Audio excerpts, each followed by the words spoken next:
എനിക്ക് മാത്രം എന്തളിയാ ഇങ്ങനെ? ഞാനൊന്ന് മനസ്സ് തുറന്ന് ചിരിച്ചിട്ട് എത്ര ദിവസമാണെന്ന് അറിയാൻ വേണ്ടിയാണ്. ഇപ്പം എന്തൊരു പ്രശ്നം എന്തൊരു പ്രശ്നം പുറത്ത് പറയാൻ പറ്റൂല. പുറത്ത് പറയാൻ പറ്റാത്ത പ്രശ്നമായിപ്പോയി. വല്ല അബദ്ധം പറ്റിയ? എനിക്കെന്താ അബദ്ധം പറ്റാൻ? ഞാൻ ഭയങ്കര ബുദ്ധിമാനല്ലേ? അല്ല, ആരെങ്കിലും കയറി പീഡിപ്പിക്കുകയോ അറിയാതെ വല്ലോ കൈയും വെക്കുകയോ അങ്ങനെയല്ലോ? തോന്നാളി ഇത്രയും നാളായിട്ട് എന്നെ കുറിച്ച് അളിയനെ ഞാനാണ് വിചാരിച്ചത്. ഞാൻ അങ്ങനെയൊക്കെ ചെയ്യൂ? നീ അങ്ങനെ ചെയ്യുന്നതല്ല. ഈ വിഷമം എന്ന് പറയുന്നത് നിനക്ക് കല്യാണം ഇഷ്ടപ്പെട്ട പെണ്ണിനെ കിട്ടി, അത്യാവശ്യത്തിന് കുഴപ്പമില്ലാത്ത മാസം ശമ്പളം ഉണ്ട്. പിന്നെ എന്തിനാ? അതൊന്നും അല്ല, നമ്മളെ മുതലാളിയുടെ കൂട്ടുകാരന്റെ മോളവിടെ കേട്ടൂടാ അളി അതങ്ങനെ ഉറച്ച് പറയാൻ പറ്റൂല.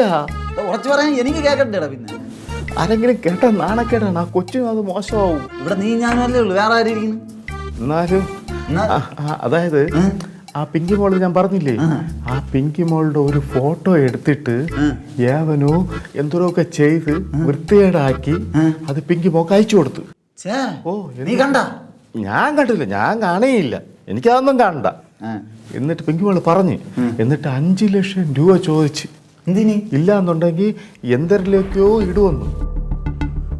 ഓ, ബ്ലാക്ക് മെയിലിംഗ്. ഇനിയിപ്പോ എന്ത് ചെയ്യുവളിയാ? എടാ, ഇത് ഇന്റർനെറ്റ് സ്കാം ആണ്. ഇതിപ്പോ എല്ലാ പെൺപിള്ളേരും, ആ പെങ്കൊച്ച്, എനിക്ക് തോന്നുന്നു ആ പെങ്കൊച്ചിന് രാത്രി ഫോണിൽ സംസാരമുണ്ട്. അങ്ങനെ ആരെയോ വിളിച്ച് ഫോണിൽ സംസാരിച്ച് അവൻ ആവശ്യമുള്ളതൊക്കെ ഫോട്ടോ എടുത്തു വെച്ചിട്ട് പൈസയ്ക്ക് വേണ്ടി അവൻ ചീറ്റ് ചെയ്യും. അതിനെ കുറിച്ചൊന്നും എനിക്ക് അറിഞ്ഞുകൂടാളിയാ. പക്ഷെ എല്ലാരും ഫോൺ ചെയ്യണമെന്ന് ഞാൻ ഒന്നും പറയാറുമില്ല. അല്ല, ഇത് എല്ലാം ഇത് തന്നെ. ഇത് അവസാനം ആളി കത്തുമ്പോഴേ പുറത്ത് പറയുള്ളൂ. ശരി, ഇപ്പൊ അവൻ വിളിച്ചിട്ട് 5 ലക്ഷം രൂപ ചോദിച്ചെന്ന് പറഞ്ഞില്ലേ? ആ കൊച്ചാണെങ്കിൽ ഭയങ്കര പൈസക്കാരിയാണ്. ചുമ്മാതല്ല, അപ്പൊ പയ്യന്മാര് വെറുതെ ഇടൂ പൈസ. അപ്പൊ ആ കൊച്ചു പറഞ്ഞ് ആ കൊച്ചിന്റെ അച്ഛൻ്റെ 5 ലക്ഷം രൂപ വാങ്ങിച്ചു കൊടുക്കാന്ന്. എന്റെ ഇവിടെ സ്പോൺസർ ആവാൻ പറയാ, ചാനൽ ഏറ്റെടുക്കാൻ പറയാം. ഒരു കാര്യം പറഞ്ഞോണ്ടിരിക്കുമ്പോ അതിന്റെ ഇടയിൽ കയറിയിട്ട് ഒരുമാതിരി സംസാരിക്കല്ലേ? നമുക്ക് നനഞ്ഞടവല്ലേ കുഴിക്കാൻ പറ്റുള്ളൂ. ഇപ്പൊ കുഴിക്കണ്ട, ഇത് മര്യാദ ഞാൻ പറയുന്ന കേക്ക്. അപ്പൊ എന്റെ അടുത്തും കൂടെ പൈസ കൊടുക്കാൻ വേണ്ടി പോവാൻ പറഞ്ഞ്.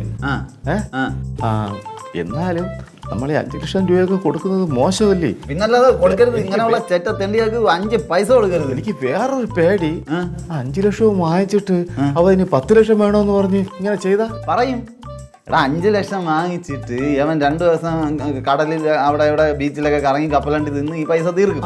അത് കഴിയുമ്പോൾ അവൻ അടുത്ത ഫോട്ടോയും കൊണ്ടുവരും. എന്നിട്ട് പറയും 10 ലക്ഷം വേണമെന്ന്. അവസാനം സംഭവിക്കാൻ പോകുന്നത് ഈ പെങ്കൊച്ച് നാണവും മാനവും കെട്ട് എവിടെയെങ്കിലും പോയി ആത്മഹത്യ. അങ്ങനെയൊന്നും പറയരുത്. അല്ല, അങ്ങനെയൊക്കെയാണ് ഇവിടെ നടക്കുന്നത്. അല്ല, അങ്ങനെയൊന്നും നടക്കാതിരിക്കാൻ വേണ്ടി ഞാൻ എന്ത് ചെയ്യണം? എന്ത് ചെയ്യണമെന്ന് വെച്ച് കഴിഞ്ഞാൽ നമ്മുടെ പിള്ളേരെ എല്ലാവരെയും വിളിച്ചു വരുത്തി അവർക്ക് ഒരു ഉപദേശം കൊടുക്കണം. മക്കളെ, ഇങ്ങനെയൊക്കെയാണ് നാടിൻ്റെ ഇപ്പോഴത്തെ അവസ്ഥ, നിങ്ങൾ തന്നെ സംരക്ഷിച്ചോണം, അല്ലെങ്കിൽ ഒരു കാര്യമില്ല. അതൊക്കെ ഞാൻ കൊടുത്തോളാം. പക്ഷെ ഇപ്പോഴും എന്ത് ചെയ്യണം? ഇപ്പം എന്ത് ചെയ്യണമെന്ന് വെച്ചാൽ അവൻ്റെ ഇതുപോലത്തെ വൃത്തിയായിട്ട തുണിയില്ലാത്ത ഒരു ഫോട്ടോ സംഘടിപ്പിച്ചിട്ട് തിരിച്ച് അവനെ ചീറ്റ് ചെയ്യാൻ പറ. അവ ആരാണെന്ന് അറിഞ്ഞൂടല്ലോ. അവ ആരാണെന്ന് അറിഞ്ഞൂടാ. അപ്പൊ ഈ ഫോട്ടോ എങ്ങനെ അവൻ്റെ കിട്ടി? അതൊന്നും എനിക്ക് അറിഞ്ഞൂടാ. ഫോൺ വിളിച്ച് എന്റെ തന്ന് ഞാൻ ഷോപ്പ് ചെയ്തതായിരിക്കും. അത് തന്നെ ഇങ്ങോട്ട് നോക്ക്. ഫോൺ വിളിച്ചപ്പോ ഞാൻ പിടിച്ചു വാങ്ങിച്ചു വിളിച്ചപ്പോ 2 വാക്ക് ഞാൻ പറഞ്ഞത് അവൻ കട്ട് ചെയ്തിട്ട് വെക്കളഞ്ഞു. ഇത് ഏത് കഴുപ്പണം കേട്ടവനാടാ ഇങ്ങനെയൊക്കെ ചെയ്യണം? ഇനിയിപ്പോ എന്ത് ചെയ്യുവാളിയാ?